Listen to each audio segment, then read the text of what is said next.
2 दिवसात पीक विम्याचे 2,500 कोटी रुपये शेतकऱ्यांच्या खात्यात जमा होतील अशी माहिती कृषी मंत्री माणिकराव कोकाटे यांनी दिली। शेतकऱ्यांची कर्जमाफी हा माझा विषय नाही, याबाबत मुख्यमंत्री आणि दोनही उपमुख्यमंत्री निर्णय घेतील असं स्पष्टीकरण देत कृषी मंत्र्यांनी हात झटकले। कर्जमाफी शक्य नाही असं अजित पवारांनी कुठेही म्हटलं नाही अशी प्रतिक्रिया मुख्यमंत्री देवेंद्र फडणवीसांनी दिली। अजितदादांनी जी भूमिका घेतली ती योग्य आहे असं फडणवीस म्हणाले।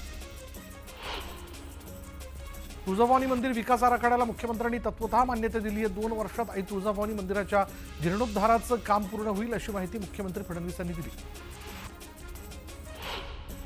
तुळजापूर ड्रग्ज तस्करी प्रकरणी मुख्यमंत्री देवेंद्र फडणवीसांनी कठोर भूमिका घेतली आहे। ड्रग्ज प्रकरणात कडक कारवाई केली जाईल, कोणालाही सोडलं जाणार नाही अशी प्रतिक्रिया मुख्यमंत्र्यांनी दिली।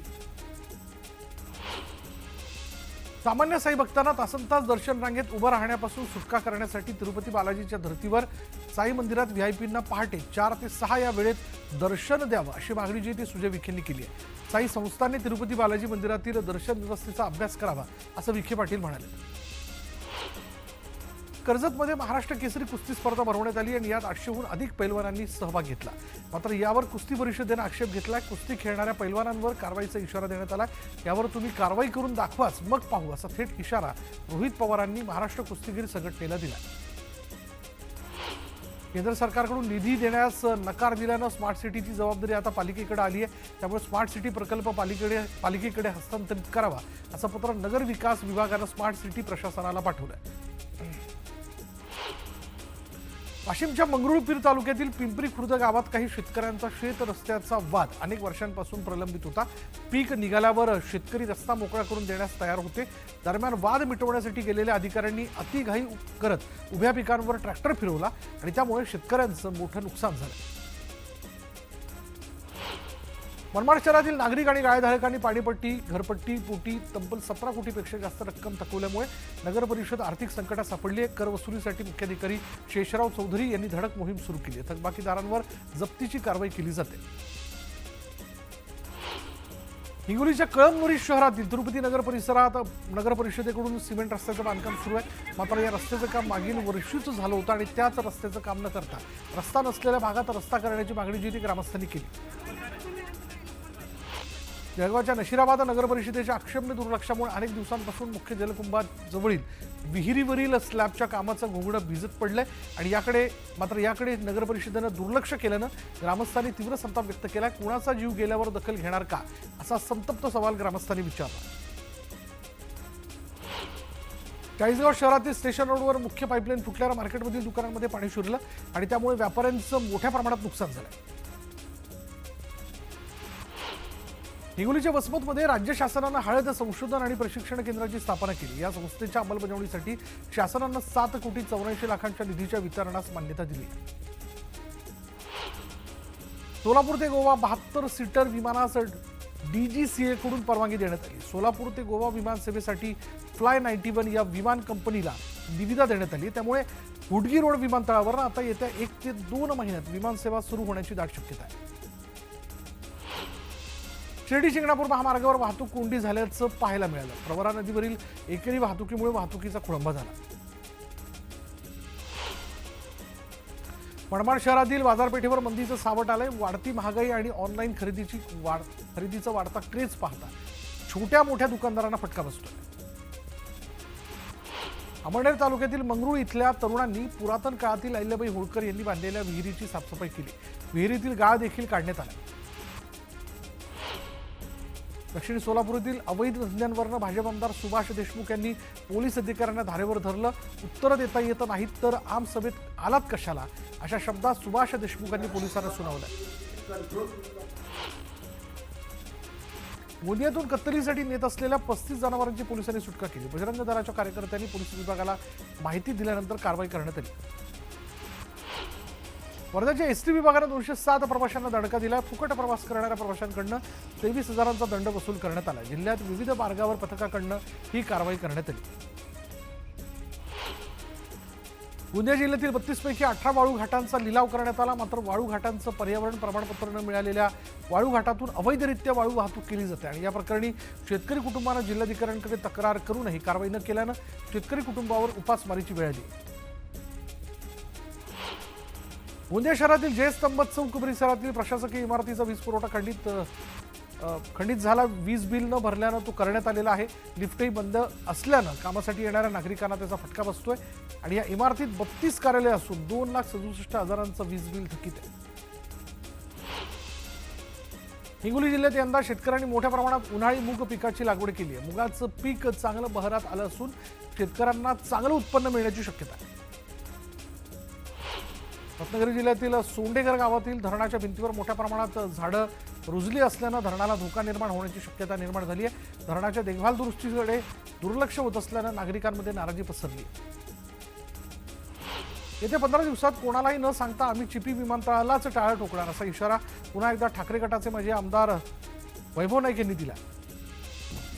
याच महिन्यापासून चिपीवरनं मुंबईला जाणारी विमानसेवा बंद आहे असं वैभव नाईक म्हणाले. गुढीपाडव्याच्या पूर्वसंध्येला सोन्याच्या दराने विक्रमी उच्चांक गाठलाय. गेल्या 24 तासात सोन्याच्या दरात 1200 रुपयांची वाढ झाली. सोन्याचा दर प्रतितोळा 92,500 रुपयांवरती पोहोचला. नांदेड जिल्ह्यातील माहूरच्या रेणुका गडावर चैत्र नवरात्र महोत्सवाची जय्यत तयारी करण्यात आली आहे. गुढीपाडव्यापासून चैत्र महोत्सवाला सुरुवात होणार आहे. गुढीपाडव्यानिमित्त रेणुका मातेची महापूजा, कुमारिका पूजन, छबिना, त्यानंतर रेणुका मातेला पुरणपोळीचा नैवेद्य आणि महाआरती अशा विविध धार्मिक कार्यक्रमांचं आयोजन करण्यात आलं. शनी अमावस्येच्या निमित्ताने नंदुरबारच्या शनी मंडळामध्ये दर्शनासाठी भक्तांनी मोठी गर्दी केली आहे. शनी अमावस्येच्या निमित्ताने भाकरी, भात आणि पिठल्याच्या महाप्रसादाचं आयोजन करण्यात आलं. शनी अमावस्येच्या निमित्तानं शिर्डीहून शिंगणापुरात जाणाऱ्या भाविकांना ट्रॅफिक जामचा सामना करावा लागला. राहताच्या कोल्हार इथल्या प्रवरा नदीवर एकेरी पूल असल्यानं सकाळपासून मोठी वाहतूक कोंडी झाली. दरम्यान यावेळी वाहन चालकांना मोठी कसरत करावी लागली.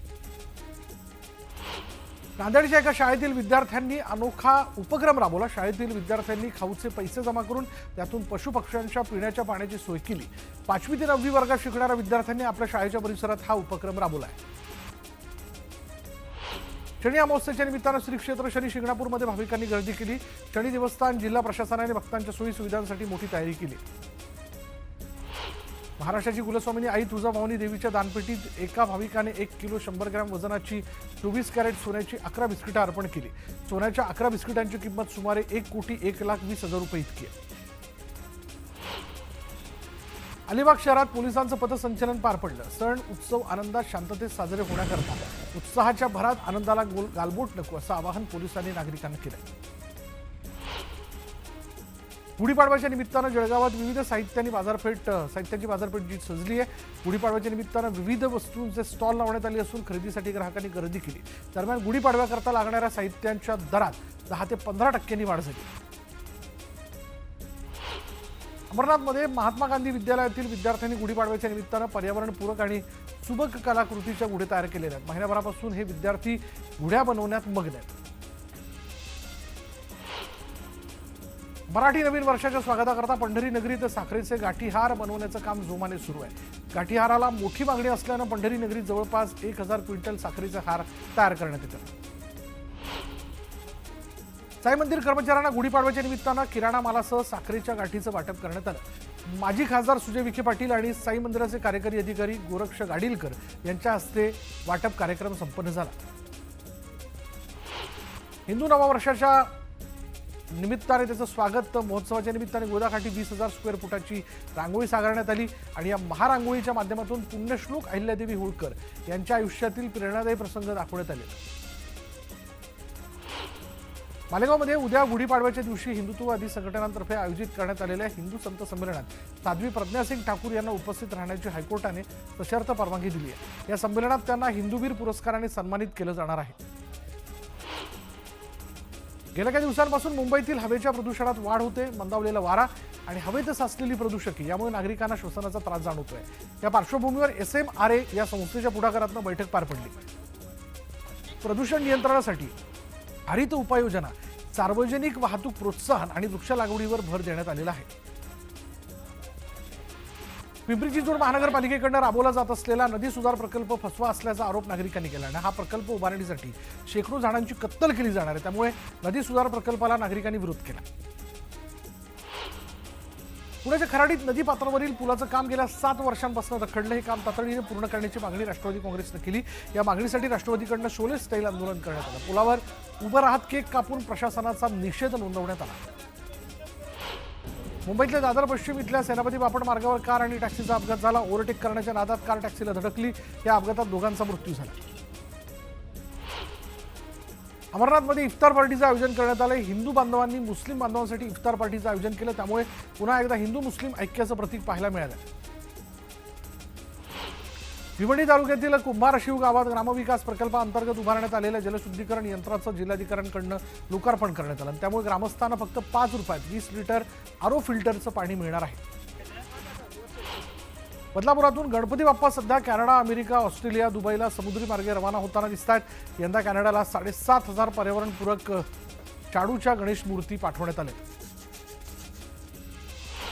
भिवंडीमधील माढा कॉलनीमध्ये जापनीज पद्धतीचा वापर करत एक्लर्स आणि द मेकिंग इंडिया फाउंडेशनच्या वतीनं 2,350 प्रकारची वेगवेगळी झाडं लावण्यात आलेली आहेत. आर्थिक वर्ष 31 मार्च रोजी संपत असून केवळ 3 दिवस निधी खर्च करण्यासाठी आणि प्रलंबित देयकं अदा करण्यासाठी हातात आहेत. आणि त्यातही हे 3ही दिवस सुट्टीचे आहेत. मात्र वर्ष अखेर लक्षात घेता मंत्रालयातील अनेक विभागांनी गुढीपाडव्याचा 30 मार्चचा दिवस वगळता शनिवार 29 मार्च आणि रमजानची सुट्टी असलेला सोमवार 31 मार्च हे 2 दिवस काम सुरू ठेवण्याचा निर्णय घेतलेला आहे. राज्यावरील कर्जाचा भार, फुकटच्या योजनांवर होणारा मोठा खर्च आणि एकूणच आर्थिक नियोजन करताना होत असलेली कसरत या पार्श्वभूमीवर एकमेकांशी निगडीत असलेल्या योजनांचं एकत्रीकरण आणि फुकटच्या योजना कमी करणं अशा द्विसूत्रीवर आता राज्य सरकारनं भर दिला आणि त्यासंबंधीचे आदेश शुक्रवारी जारी करण्यात आले. रस्त्यांच्या काँक्रिटीकरणाच्या कामावर आता मुंबई महानगरपालिका डॅशबोर्डच्या माध्यमातून लक्ष ठेवणार आहे. सध्या ही सुविधा फक्त पालिका अधिकाऱ्यांसाठी असणार आहे. प्रशांत कोरटकर वापरत असलेली कार पोलिसांकडून जप्त करण्यात आली. याच मर्सिडीजने कोरटकर नागपूरहून चंद्रपूरला गेला आणि चंद्रपूरच्या पोलीस मुख्यालयाजवळच कार सोडून तो फरार झाला होता अशी माहिती मिळते. प्रशांत कोरटकरकडे आढळून आलेल्या रोल्स रॉईसचं गुढ अखेर उकललंय. प्रशांत कोरटकरकडची आलिशान रोल्स रॉईस पिंपरी चिंचवडमधील बांधकाम व्यावसायिक तुषार कलाटे यांच्याकडे असल्याचं समोर आलंय. तुषार कलाटेंच्या मुळशी तालुक्यातील फार्म हाऊसमध्ये आलिशान रोल्स रॉईस उभी असल्याचं व्हिडिओ दिसतंय. कोरटकर सोबत माझा कोणताही संबंध नाही. 3 महिन्यांपूर्वी एका कॉमन फ्रेंड सोबत कोरटकरची भेट झाली होती आणि ती गाडी मी BMW फायनान्स कडून 2017ला घेतली होती असं स्पष्टीकरण तुषार कलाटे यांनी दिलं. प्रशांत कोरटकरच्या फरार प्रकरणात आपलं नाव गोवलं जात असल्याचं धीरज चौधरी यांनी एका व्हिडिओद्वारे त्यांनी स्पष्ट केलेलं आहे. कोरटकरला ओळखत नाही आणि त्याच्यासोबत असणारा एक व्यक्ती माझा मित्र असल्यानं त्यानं वाहन मागितलं म्हणून मैत्री खातर त्याला वाहन दिलं. मात्र माझा त्याच्याशी काही एक संबंध नाही असं स्पष्टीकरण धीरज चौधरी यांनी दिलं.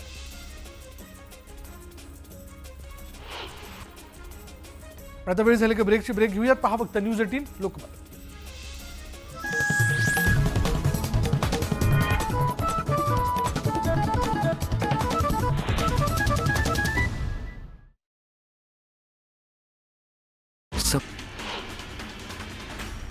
प्रशांत कोरटकरला मदत करणाऱ्यांना नोटीस बजावण्यात आली आहे. मदत करणाऱ्यांना 6 आरोपी करण्याची मागणी करण्यात आली आहे.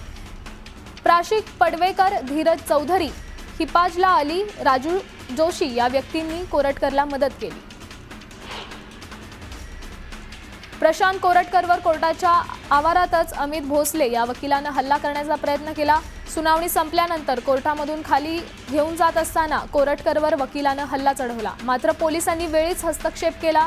त्यामुळे अनर्थ टळला. या वकिलाला पोलिसांनी ताब्यात घेतलंय. विधानसभेच्या उपाध्यक्ष अण्णा बनसोडेंची आमदारकी धोक्यात येण्याची शक्यता आहे. बनसोडे यांनी निवडणूक आयोगाच्या नियमांचं उल्लंघन केल्याचा आरोप सुलक्षणा धर यांनी केला होता. या संदर्भात उच्च न्यायालयात याचिका दाखल करण्यात आली होती. दरम्यान बनसोडेंनी यांनी याचिकेवर कुठलाही प्रतिसाद दिला नाही. बनसोडे यांना न्यायालयानं अखेरचा समन्स बजावलाय. मुख्यमंत्री देवेंद्र फडणवीस उद्या धाराशिव जिल्ह्याच्या दौऱ्यावर जाणार आहेत. यावेळी तुळजाभवानी मातेचं दर्शन घेतल्यानंतर सीएम मंदिर परिसरातील कामाची पाहणी करणार आहेत. दरम्यान तुळजापूर ड्रग्ज तस्करी, तुळजाभवानी मंदिर गाभारा वाद, तुळजापूर तीर्थक्षेत्र विकास यासह अन्य मुद्द्यांवर मुख्यमंत्री फडणवीस काय भूमिका घेणार याकडेच सर्वांचं लक्ष लागलंय.